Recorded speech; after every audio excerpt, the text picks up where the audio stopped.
Շատ ուրախ եմ բոլորին այստեղ տեսնել, ալիքը մի քիչ խառնվեցել տեսավ ձեզ, մեզ բոլորիս, կուզեմ ձեզ ներկայացնեմ մեր շարժման առաջի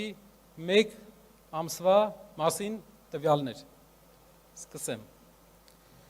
1.5 ամիս առաջ մենք մեկնարկել ենք մեր շարժումը, այս ժամանակահատվածը իհարկե շատ փոքր է, բայց փառք Աստծո արդեն ունենք կատարած աշխատանք, կա համալրված թիմ ու կա արդյունքներ, որոնցով ուզում ենք ձեզ հետ կիսվել։ Առաջինը, որ կուզենայի շեշտել, դա մեր թիմն է։ Այսօր ես հայտարարում եմ, որ մեր ձևով շարժման մասնակից է դարձել, միացել է արդեն 5000 կամավոր։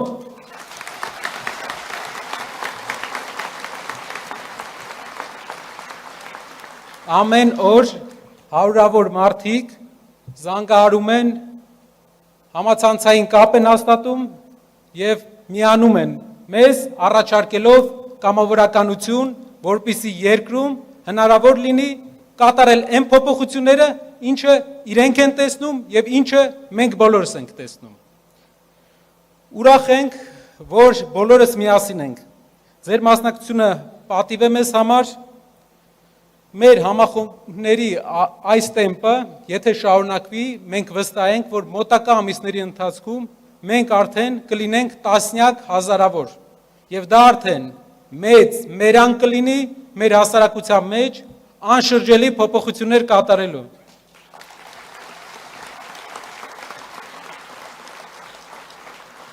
Թիմը երիտասարդ է, այդ պատճառով երբեմն մեզ հարցնում են, ինչն է պատճառը, որ մարդիկ միանում են մեր ձևով շարժմանը։ Ես կարող եմ ասել, որ պատճառը Սամվել Կարապետյանն է։ Նրա անունը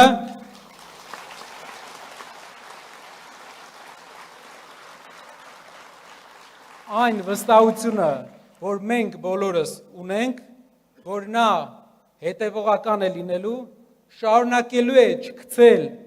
հայ ազգի անունը, պահպանել մեր պատիվը, չի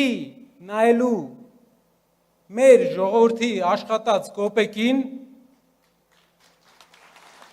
մենք վստահ ենք, չէ, հայրենակիցներ ջան, որ դա այդպես է։ Եվ իր գաղափարներով, իր ծրագրերով մենք Հայաստանը դարձնելու ենք գոնե մեր տարածաշրջանում օրինակելի երկիր։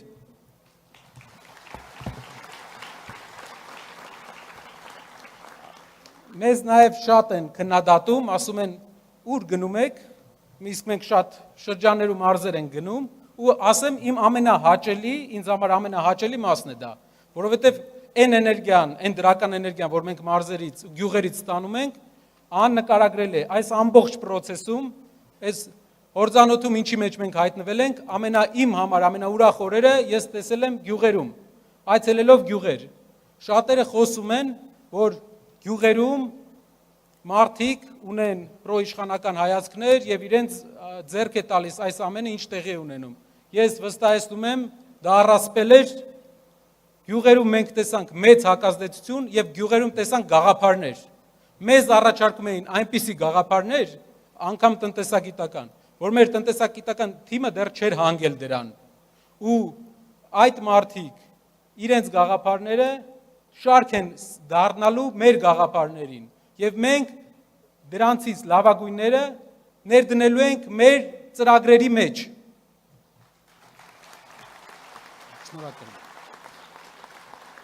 Շատ են քննադատում, ասում են, քաղաքական ուժը ինչպես կարող է լինել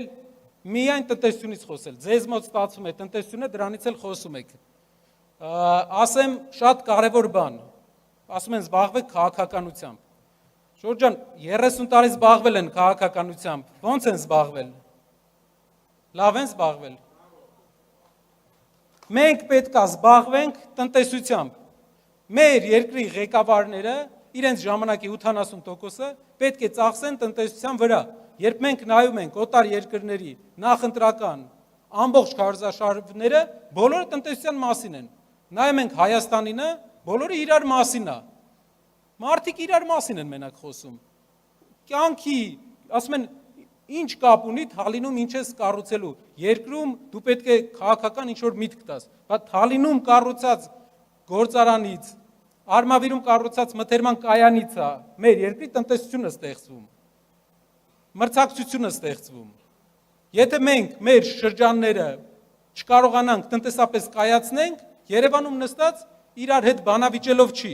Ու մենք շարունակելու ենք տնտեսության մասին խոսել։ Եթե մենք կարողանում ենք գործազրկության հարցը լուծել երկրում, մենք կարողանալու ենք նաև դրանով լուծել կրթության հարցը, որտեղ մարդիկ հնարավորություն են ունենալու ստանալ բարձր աշխատավարձներ, դասախոսները, ուսուցիչները, քանի որ պետության բյուջե ավել գումար է գնալու։ Պետությունը հնարավորություն է ունենալու վճարի, ստեղծի նեղ մասնագիտացված դպրոցներ, կրթահամալիրներ, որ մենք 21-րդ դարում մրցակցային լինենք, որտեղ բոլոր տեղերը նեղ մասնագիտական դպրոցներ են, համալսարաններ են, Հայաստանը դեռ այն հին իներցիայով մենք շարունակում ենք, չենք կարող բյուջե ավելացնենք։ Տնտեսություն է պետք, որ բյուջե ավելացնենք։ Տնտեսություն է պետք, որ բյուջե ավելացնենք առողջապահության մեջ։ Մարդիկ վախենում են գնան հիվանդանոց։ Գյուղերում երբ խոսում եմ, կանայք ասում են տղա ջան, դե չի ցավում, չեմ գնում։ Գնամ ծախսեմ անելու, ես է չգիտեմ, ինչի հետևանքա դա լինելու։ Շատ կարևոր է, որ երկրում լինի ապահովագրություն, բայց ճիշտ մշակված։ Եվ շատ կարևոր է, որ մարդիկ ունենալով աշխատանք, հնարավորություն ունենան չնայեն իրենց գրպանին, գնան ուղակի իրենց առողջությանը հետևեն, առանց վախի։ Եվ դա էլ է տնտեսություն։ Մենակ գործազրկությունը հաղթելով մենք դրան կգանք։ Երրորդ բանը, որ կուզեի ասել, էլի որ ասում են, մի հատ մեր անվտանգությունից ինչու չեք խոսում։ Սամվել Կարապետյանը իր մի ելույթի ժամանակ ասել է. մեր 44 օրյա պատերազմի անհաջողությունը մի բանից էր։ Մի շարք բաներից էր, որից ամենակարևորներից մեկը մի բան է։ Դա հարուստի ու աղքատի պատերազմ էր։ Հայ ժողովուրդը 2 օրվա ընթացքում ռազմաճակատ է ուղարկել 5000 կամավոր։ Ոչ մեկ իրավունք չունի ասել, որ հայ ժողովուրդը փախել է պատերազմից։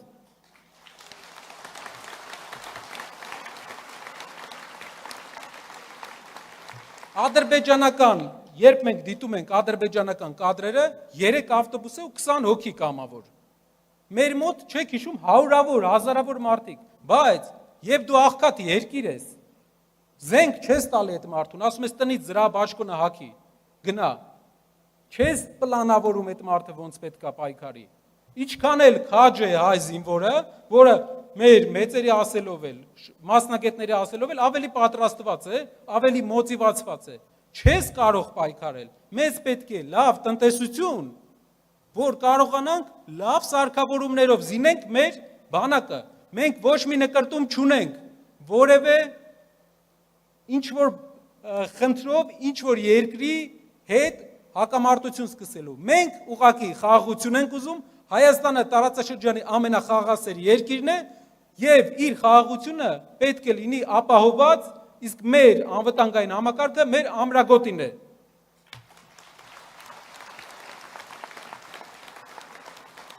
Երբ մենք լինենք հարուստ երկիր, երբ մենք լինենք իհարկե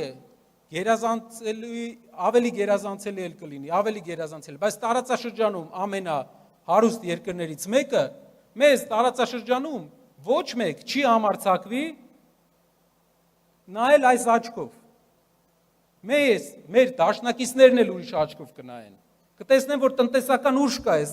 երկրի հետևը։ Դրա համար արգելի քաղաքացիներ ու հայրենակիցներ, քաղաքացիներ եմ ասում, արդեն քաղաքական գործիչների խոսելա ոչ ամոթս, իմ հայրենակիցներ ու իմ ամենօրյա հարազատներ։ Մեր հիմնական քայլը յուրաքանչյուր քաղաքական ուժի, որը պետք է հարց լուծի Հայաստանում, ինքը միայն պետք է խոսա տնտեսությունից, լուծի տնտեսական հարցերը ու լուծի Հայաստանի հարցերի մեծ մասը։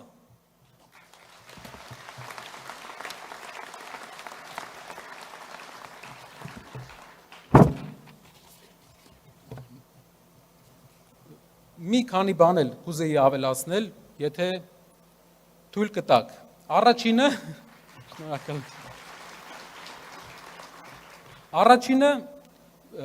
մենք երբեմն խոսում ենք, ներկայացնում ենք մեր պատմության տարբեր դրվագներ վերջի 100 տարվա։ Ու ես մի բան եմ նկատել, ամեն անգամ, երբ մի դրվագի մասին եմ խոսում, մեր իշխող ուժը թերահավատորեն է մոտենում, ասում է դրվագից խի ես խոսում։ Դա պետք է մոռանանք մենք, այն պետք է մոռանանք։ Պատմեմ ինչը։ Առաջինը, երբ 20-րդ դարը սկսվեց, գիտեք, տխուր դեպքերով, հայկական ջարդերով Օսմանյան կայսրությունում։ Երբ մենք խոսում ենք ջարդերից, ցեղասպանությունից, ասում են Թուրքիայի հետ հարաբերությունները կվատանա։ Չնայած որ Թուրքիայի հետ սահմանի հետ կապված երբեք Թուրքիայի պահանջը չի եղել ցեղասպանության հարցը օրակարգից հանել։ Թուրքիայի միակ պահանջը եղել է Քարվաճարի ազատագրման հարցը, դուք գիտեք այդ։ Բայց ասում են մի խոսա թուրքերի հետ կվատանանք։ Եվ դրանից հետո 20 թվից հետո եկել է երկրի խորհրդայնացումը։ Մի անգամ ես խոսքի մեջ ասեցի, որ խորհրդային միության ժամանակ մեր պապերը տարիքով շատ մարդիկ ովքեր այստեղ են 1000 հատ գործան են սարքել 10 տարում։ Դրանից հետո մարդիկ ասեցին դու քարոզ ես անում խորհրդային միության։ Հարգելիներս, խորհրդային միությունը գնացել է ու խորհրդային միության քանդման, կազմաքանդման հիմնական կատալիզատորը եղել է Արցախյան շարժումը։ Եվ չի վերադառնա խորհրդային միությունը։ 21-րդ դարը դինամիկ ազգային պետությունների դար է, որը մենք պետք է լինենք։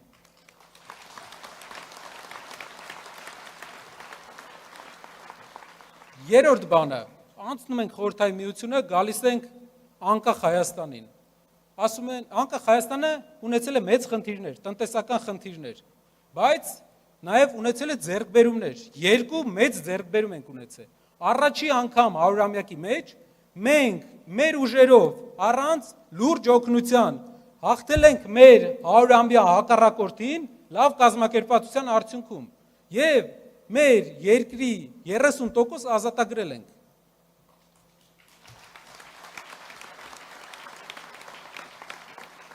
Երկրորդ բանը, որ ձեռք ենք բերել, սովետական միությունը միշտ սահմանափակում էր մեր ազգային ինքնագիտակցությունը։ Մենք ձեռք ենք բերել դպրոցներում, կրթության մեջ, ազգային ինքնագիտակցության ավելի բարձր աստիճան։ Մենք հիմա ու մենք 10 տարի առաջ լրիվ ուրիշ ենք։ Ես կարծում եմ, որ ինքնագիտակցությունը մեր մոտ աճում է։ Ու այսօր երկուսն էլ վտանգի տակ են։ Այսինքն մեկը Արցախյան մեր հաղթանակը մենք արդեն կորցրել ենք։ Իսկ ազգային ինքնագիտակցությունը վտանգի տակ է, որովհետև այսօր բոլոր տեղերից ենթարկվում է пассив հարձակումների, որ օֆիցիալ չեն ասում, բայց մենք տեսնում ենք, որ մեր տարբեր կետերից վերանում են մեր ազգային սիմվոլները։ Ու դա բերելու է, մենք գիտենք ոնց են իրենք սկսում։ Մեկից չեն ասում, որ մեծ բողոք չառաջացնեն, բայց քիչ-քիչ դրան են բերում։ Երկրորդն էլ մեր 30 տարվա մեջ մենք ունենք այդ հաղթանակը եւ մենք պետք է պահենք այդ հաղթանակը։ Մենք ունեցել ենք նաեւ այս վերջի 30 տարվա մեջ մի հատ կարևոր դաս։ 44-օրյա պատերազմի մասին ես պետք է խոսեմ։ 44-օրյա պատերազմը մեր հաղթանակից հետո մի կարևոր դաս է, որ մենք պետք է սերտենք, որ հետագայում այդ նույն խնդրին չանդրադառնանք։ Դա հայերի կողմից մի հատ հատկություն ունենք մենք, որը մեր վատ հատկություններից է։ Գրական բառը չեմ գտել, դրա համար խոսակցական եմ ասում։ Արխային ենք ընկնում։ Հաղթում ենք քաջաբար, դժվար, Ստեփանակերտի բունկերներում, բանում, պատվալներում տարիներով պաշտպանվում ենք, կռվում ենք, հաղթում ենք ու արխային ենք ընկնում։ Արխային ենք ընկնում, դրա 30 տարվա արխային ընկնելու արդյունքում մեր հակառակորդը ավելի երկարաժամկետ թշնամություն ունենալով, լինելով ավելի հեռանկարային, նայելով ավելի հեռանկարային իր ուժը ուժեղացնում էր, իսկ մենք հանգստացել էինք։ Մեր յուրաքանչյուր քաղաքական ուժ, որը հավակնում է լինել երկրի ղեկավար, հարց լուծել երկրում, պետք է մի բան անի։ Իշխանությունը վերցնելուց հետո այդ փառքի մեջ արխային չընկնի։ Պետք է արխային չընկնի։ Պետք է ամեն օր մի ոտ ավելի արագ լինենք, քան հարևանները։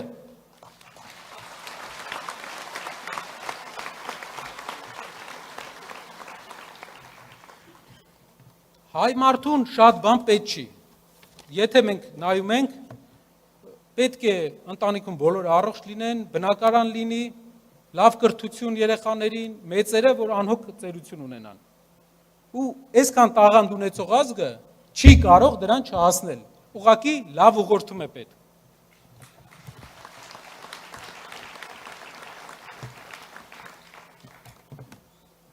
Այսօր մեր ձևով շարժման առաջնորդ Սամվել Կարապետյանը շարունակում է գտնվել ապօրինի կալանքի տակ։ Ինչպես հայտնի է, մեկ պատճառով փոքրիկ խմբակին դուր չի եկել, որ նա պաշտպանել է իր եկեղեցուն եւ նա պաշտպանել է հայ առաքելական Սուրբ եկեղեցուն, որպես իմ ասած ազգային ինքնագիտակցության խրամատներից մեկը։ Բայց մի բան կարող եմ ասել իր խոսքերից։ Նա ասել է, հայտարարել է, որ անգամ բանտախցում նա ավելի ազատ է, քան ժողովրդից մեկուսացրած փոքրիկ խմբակը։